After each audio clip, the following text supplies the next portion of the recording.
தாய் குளங்கள் அதான் வேண்டி கேட்டுக்கிறது.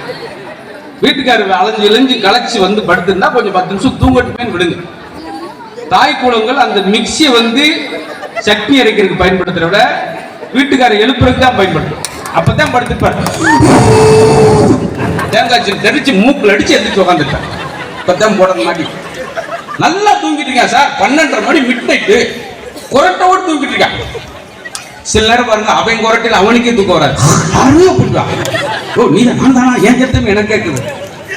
பாத்தீங்களா, இந்த ஜோக்கு நானே சிரிச்சுட்டேன். அப்படின்னா இது ஒரு நகைச்சுவை காட்சின்னு அர்த்தம். தூங்கிட்டு இருக்கான். அவன் 12:30 மணிக்கு எழுப்பு, எங்க எந்திரிக்க பத்தரி. அவன் என்னடி என்னாச்சு? இந்தாங்க தூக்க மாத்திரை போடாம தூங்கிட்டீங்க. இது மாதிரி வினோதமானது. எனக்கு தெரிஞ்சு எத்தனையோ வருஷங்கள், 20 வருஷம் நினைக்கிறேன். ஸ்கூலும் கிட்டத்தட்ட 46 வருஷத்தை கடந்து வெள்ளி விழா கடந்து பொண்ணு விழா கொண்டாடுகிற அருமையான திசையை நோக்கி போய்கிட்டு இருக்கிறது. நீங்களாம் பொண்ணு விழாவில் கலந்து இது நம்ம நண்பர்களை பார்க்க பார்க்க உண்மையிலே எனக்கு தெரிஞ்ச ஒரு இதில் படித்தேன். வாரத்தில் ஒரு முறையாக தனக்கு பிடித்தவரோடு சந்திக்கும் போது ஒரு 5 ஆண்டு காலம் 4 ஆண்டு காலம் நீட்டிக்கப்படுது அப்படின்னாங்க. நான் வந்தது எதை வெறுமனே நகைச்சுவை பேசுகிறோம், ஏதோ சிரிக்கிறோம் அப்படின்னு நினச்சிடாங்க. சிரிப்பது அவ்வளோ புனிதமானு சொல்லி கவிஞர்கள்லாம் சொல்லிட்டாங்க.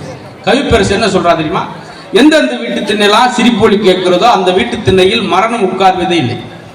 உன்னுடைய சிரிப்பின் நீளம் எவ்வளவோ அதுதான் உன்னுடைய ஆயுளின் நீளம். நீ ஒவ்வொரு முறை சிரிக்கும் போதும் உன் சவப்பட்டிலிருந்து ஒரு ஆணி கழட்டப்படும். ரொம்ப சந்தோஷம். இந்த ஆணியை நான் கழட்டாமலே இருந்திருக்கலாம். எவ்வளவு ஒரு ஆழமான கவிதை எடுத்து பேசிக்கிட்டாங்க. அப்படியா என்ன இவனே பாசிட்டிவான்னு சொல்லி சவப்பட்டி ஆணி வரைக்கும் போறேன் நினைக்க.